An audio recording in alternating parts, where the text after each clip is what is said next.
ہمارے اکثر والدین کو اپنے بچوں کے تعلق سے شکایت رہتی ہے۔ کیا ہی بہتر ہو کہ پہلے ہم اپنا جائزہ لے لیں کہ کہاں کہاں والدین اپنی اپنی ذمہ داریوں کو نبھانے میں کمزور واقع ہو رہے ہیں۔ کچھ چیزیں بہت ضروری ہیں جو والدین کو کرنی ہوتی ہیں، اور اس میں بنیادی بات اس کی پرورش ہے۔ پرورش کا جہاں تعلق ہوگا تو اس کی خوراک، صفائی ستھرائی، ان سب کا خیال رکھنا پڑے گا تاکہ وہ ذہنی اور جسمانی طور پر تندرست ہو۔ اس کے بعد والدین کا ایک اور اہم رول ہوتا ہے، وہ ہوتا ہے اپنے بچوں کی رہنمائی کرنا، انہیں درست مشورے دینا تاکہ وہ زندگی گزارتے وقت اہم فیصلے جب انہیں کرنے ہوں تو آپ کی رہنمائی ان کی مددگار ثابت ہو۔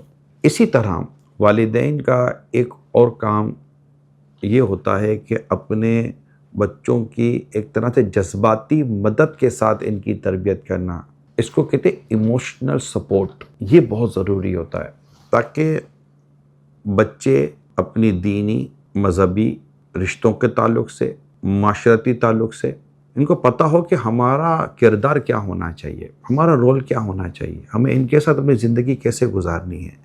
اس طرح والدین کا جو بہت اہم کام ہے وہ اپنی اولاد کی تربیت ہے۔ اب دیکھیں، تربیت میں بہت ساری چیزیں آ جاتی ہیں۔ کچھ بچے گھر میں اتنے شرارتی ہوتے ہیں کہ ان کو کہیں لے جاتے ہوئے بھی ڈر لگتا ہے، اس لیے گھر میں تربیت کا ہونا بھی بہت ضروری ہے۔ اگر آپ کے بچے آپ کے گھر میں جس ڈسپلن انداز کے ساتھ رہ رہے ہیں، جس نظم و ضبط کے ساتھ رہ رہے ہیں، جس طریقہ کار کے ساتھ رہ رہے ہیں، تو آپ کو آپ کے بچوں کو کہیں بھی لے جانے میں اتنی جھجک نہیں ہوگی، ورنہ آپ جھجکتے ہیں، کئی دعوتیں آپ چھوڑ دیتے ہیں کہ یار یہ بچے ہماری بے عزتی کر دیں گے۔ اس کے لیے بچوں کی گھر میں تربیت کا ہونا بہت ضروری ہے۔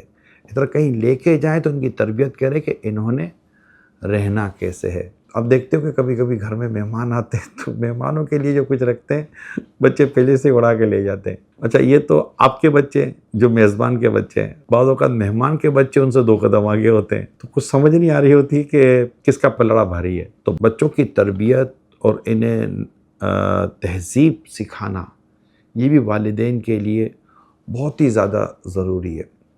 ایک اور بہت ضروری بات ہے جو شاید ہم نظر انداز کر گئے، جب ہمارے بچے بڑے ہوتے ہیں تو ان کا فرینڈ سرکل بننا شروع ہو جاتا ہے۔ دیکھنا یہ کہ وہ کس کے ساتھ اٹھ رہے ہیں، کس کے ساتھ بیٹھ رہے ہیں، کس کے ساتھ کھا رہے ہیں، کس کے ساتھ پی رہے ہیں۔ اسکول لائف سے لے کر آگے تک ان کی دوستی کس کے ساتھ۔ حدیث پاک میں آتا ہے دوست کے دین پر ہوتا ہے، دیکھو تم کس سے دوستی کر رہے ہو۔ تو آپ کو لازم دیکھنا ہے کہ آپ کے بچوں کی دوستی کس کے ساتھ ہے۔ اب تو برننگ ایشو ہے، ایک موبائل نظر رکھیں۔ موبائل لیا نہیں جا سکتا واپس، بہت مشکل ہو گئی ہے اور بہت بڑا پرابلم ہے یہ۔ ان سافٹ ویئر کا جائزہ لیں، ان اپلیکیشنز کا جائزہ لیں جو موبائل میں انسٹال ہو جائیں تو بچوں کو کئی برائیوں اور بد اخلاقی والی سائٹ سے بچایا جا سکتا ہے۔ نظر رکھیں۔ دیکھیں، نظر رکھنے کے سوا ہم کر بھی کیا سکتے ہیں۔ جس طرح گھر میں نائف، چاقو ہے، اس کے استعمال کا طریقہ ہم سکھاتے ہیں بچوں کو تاکہ انگلی نہ کٹ جائے۔ موبائل بھی دیا ہے تو سکھانا تو پڑے گا، کہیں آخرت داؤ پہ نہ لگ جائے۔ ایک اور چیز جو والدین مس کر جاتے ہیں، حوصلہ افزائی، اپریسیشن۔ بچے کی جب غلطی ہوتی ہے تو جو انداز آپ کا ہوتا ہے یہ مجھے بتانے کی ضرورت نہیں ہے، لیکن کیا آپ کو لگتا ہے کہ آپ نے اپنے بچے کی اچھے کام پر حوصلہ افزائی بھی کی ہے؟ غور کر لیجئے گا۔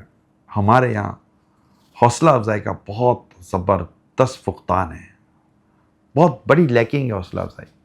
اگر بیٹی نے کوئی کام نہیں کیا تو ماں نے بیٹی کو چھوڑنا نہیں ہے، اور اگر بیٹی کچھ کر دے، برتن دھو دے، کچھ صاف صفائی کا کام کر دے، تو ماں کہتی ہے کہ تو کام تھا آپ کا، تو ٹھیک ہے کام تھا ان کا، تب کیا اپریسیشن، حوصلہ افزائی کر دیں۔ آپ اپنے بچوں کی حوصلہ افزائی کر کے دیکھیں، پھر دیکھیں آپ کی اولاد کس قدر فروٹفل اور یوزفل ایکٹیویٹیز میں چلی جاتی ہے۔